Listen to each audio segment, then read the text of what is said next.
In my heart and mind, I always return to Atlantic Island Park.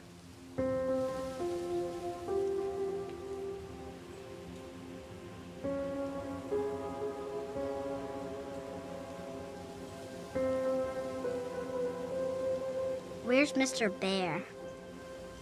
I haven't seen Mr. Bear, Callum.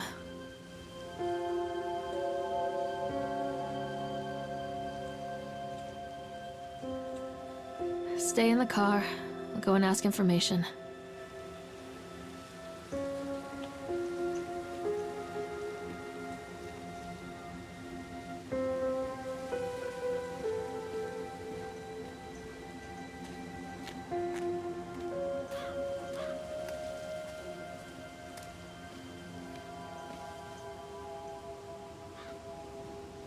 Attention, patrons. The park is now closed. Please make your way to the car park at your earliest convenience. Employees, prepare the park for shutdown.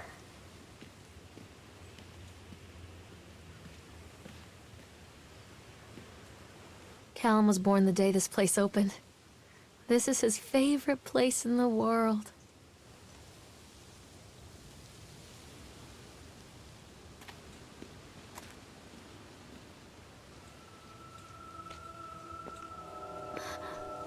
What?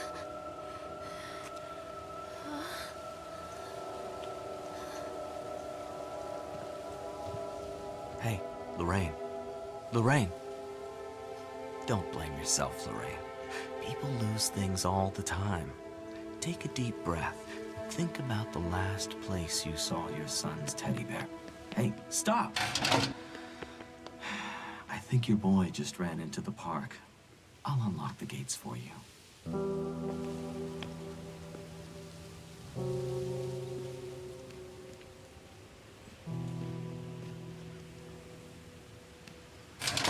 Wait up there for Mommy, Callum. Come on, Mommy!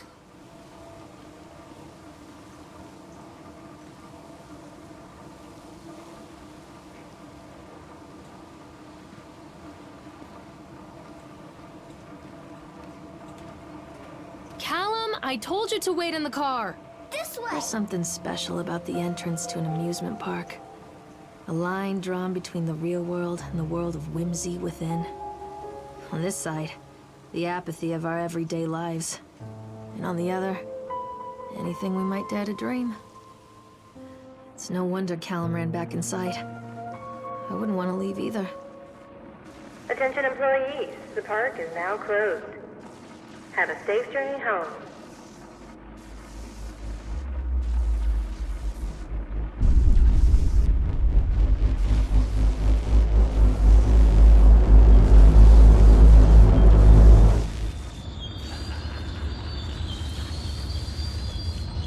Wait for Mommy, Callum!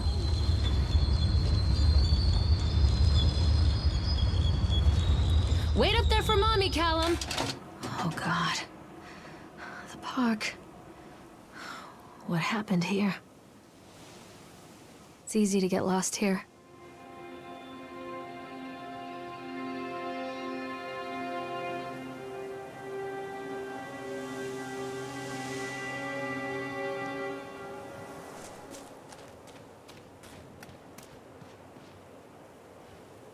You can't catch me. Come back.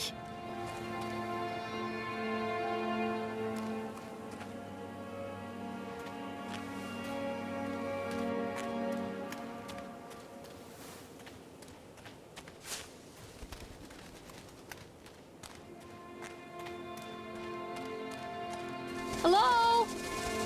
Over here!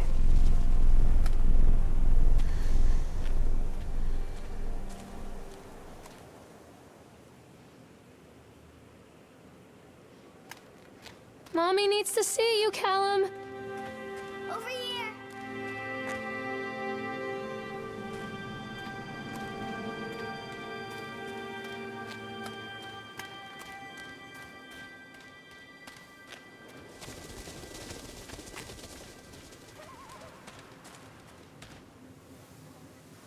I think this belongs to Callum.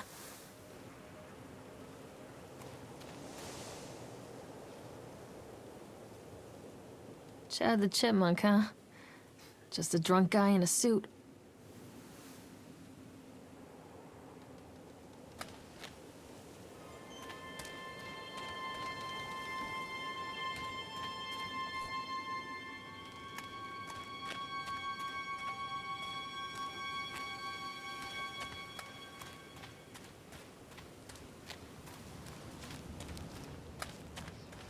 Callum, tell Mommy where you are. Callum, stay where you are!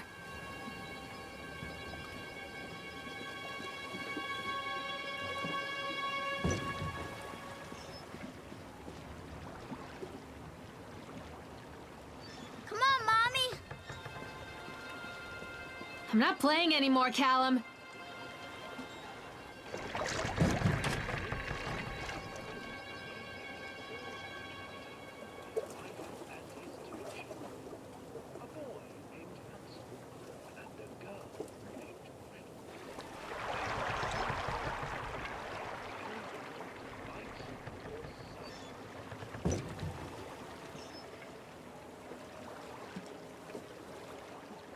Where are you? Where are you? Wait, Callum!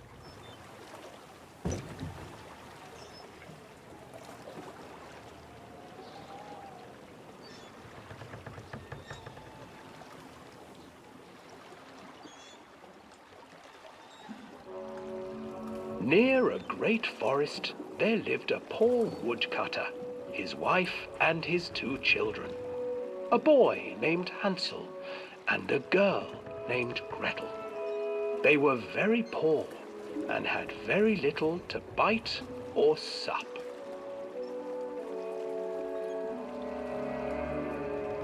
"What will become of us?" the woodcutter asked his wife one night. "I tell you what, husband, we will take the children into the thickest part of the forest tomorrow and abandon them there." "No, my wife, I cannot do that," said the man. "Then we will all 4 starve, you fool." Hansel and Gretel overheard their parents talking, and Gretel began to weep. "Do not fret, Gretel," Hansel said. He crept out of the hut and gathered white stones from the ground to fill his pockets.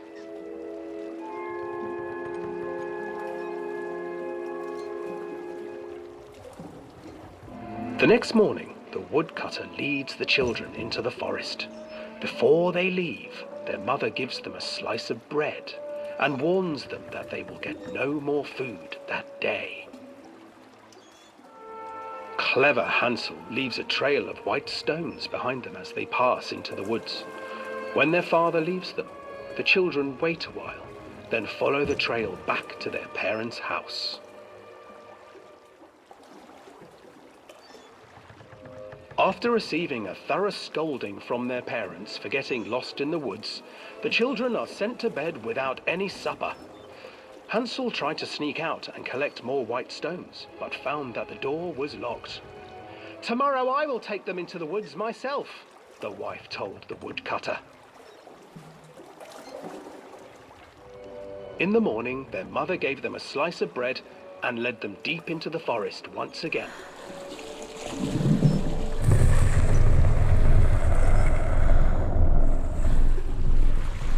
Hansel broke his bread into pieces and left a trail of breadcrumbs to lead them safely home. But hungry-eyed birds snatched up the breadcrumbs and his trail was destroyed.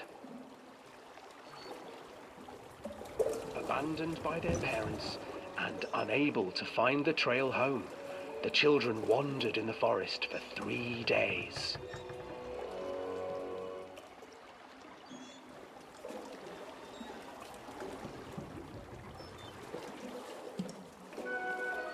The children stumbled into a clearing with an exceedingly strange house. Its walls were made of gingerbread, and its windows were panes of clear sugar. Hansel, desperately hungry, ran forward and began to nibble on the walls.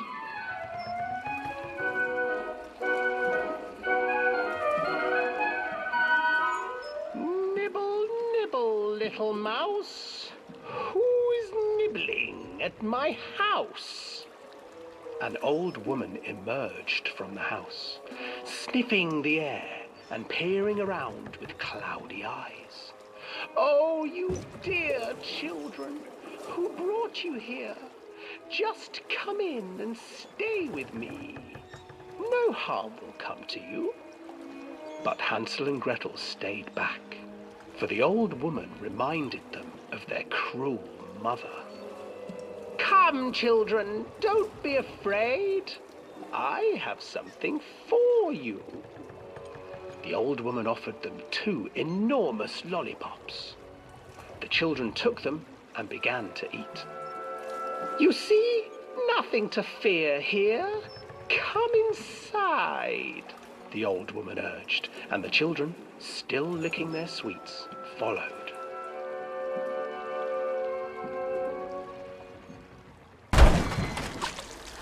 Once inside the house, the old woman changed.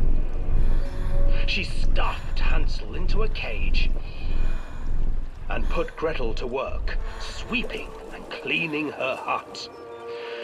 Your brother will make a good mouthful, the old witch told Gretel. Once he is fattened up, I shall feast upon him.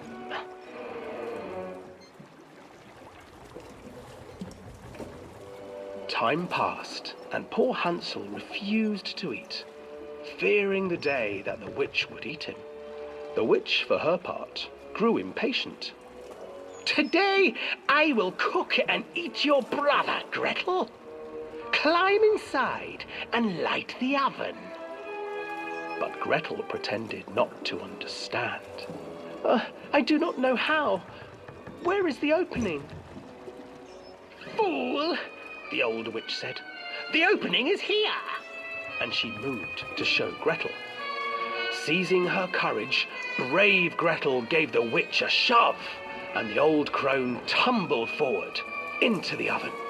Gretel slid a large iron bolt over the door to the oven. Gretel freed her brother Hansel, and together they lit a fire beneath the oven. And though she screamed and begged, the children sat by the oven until her screams had stilled, and the witch was cooked.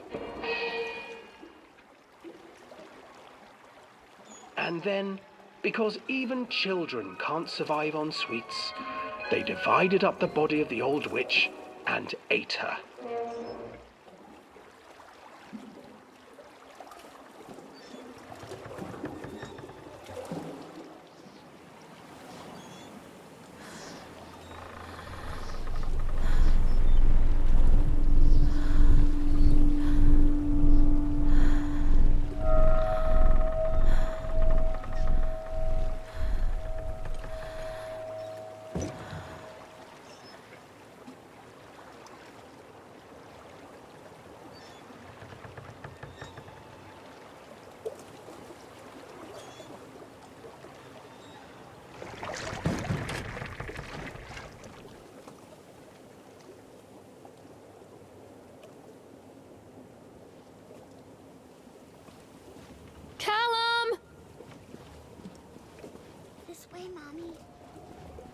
Hansel and Gretel.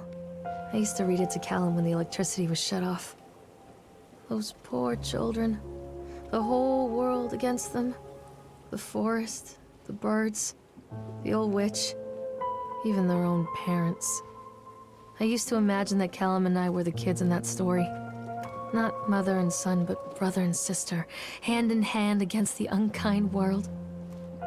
We were always hungry, looking for our own house made of candy. Looking for the sweetness that could take the pain away. Hunger leads people to desperate, terrible places where the tree branches reach like claws.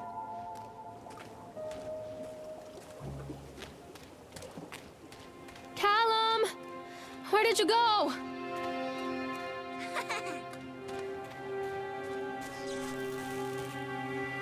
Another accident. This place.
This old thing used to make the blood run to my head.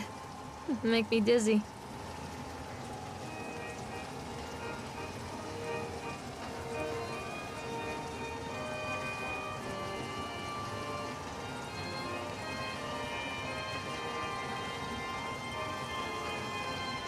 I can't get on while it's moving.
Oh, I remember this.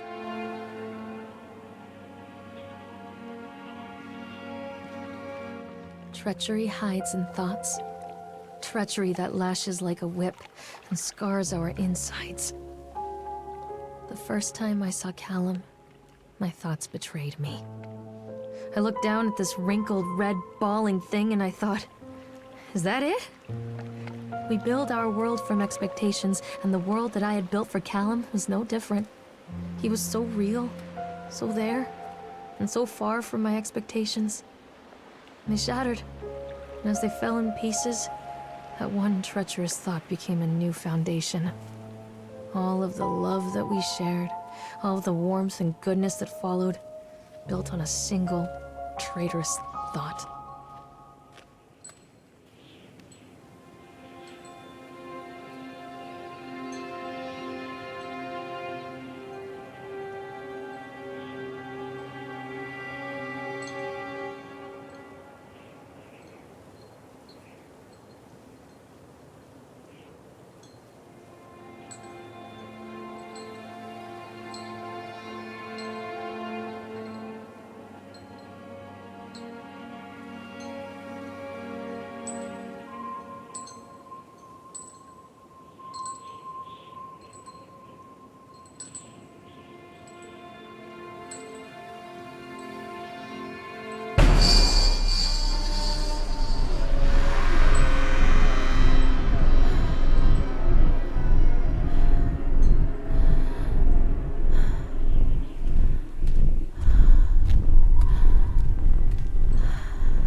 Constant crashes and 80s music.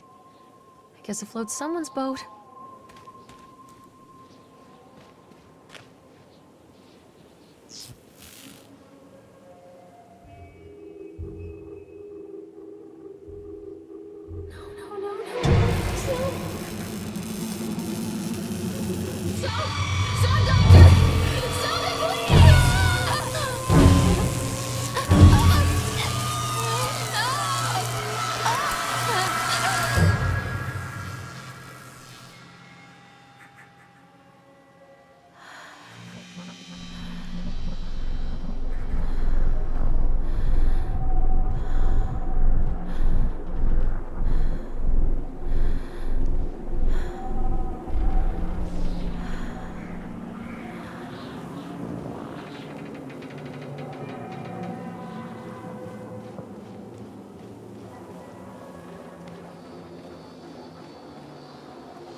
It's a matter of public record that I am a failure as a mother.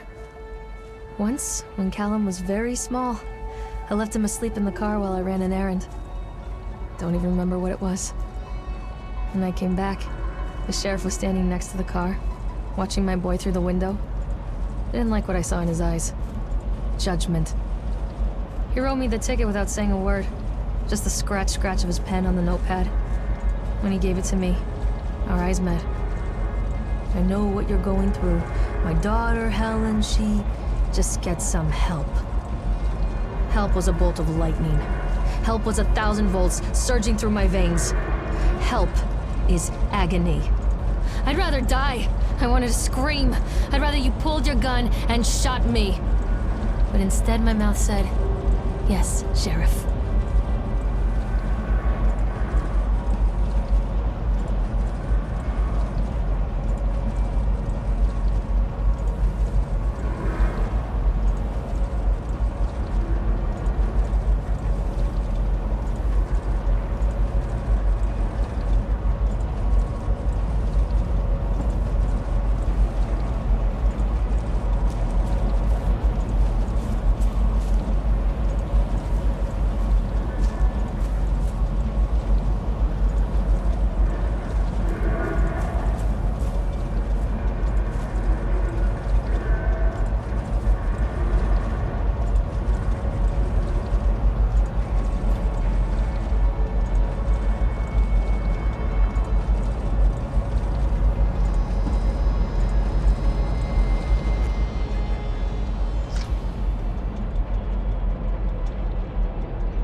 People come into your life for a reason.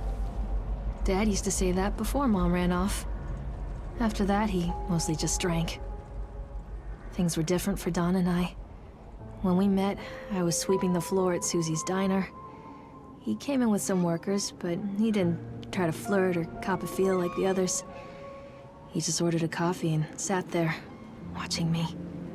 When my shift was over, he offered to walk me home. I don't know how to describe that walk. We talked and laughed and eventually kissed. It felt like love. It felt like a fairy tale. I can't tell you if Callum was made that night or one of the ones that followed, but I think it has to be that night. That one perfect night. Don and I moved in together, but then, well, he died. According to the supervisor, his safety harness failed when he was working on the top of the Ferris wheel. Don was there one moment, and then gone. Sometimes people leave your life for no reason. I was 3 months pregnant with Callum. Fairy tale fucking over.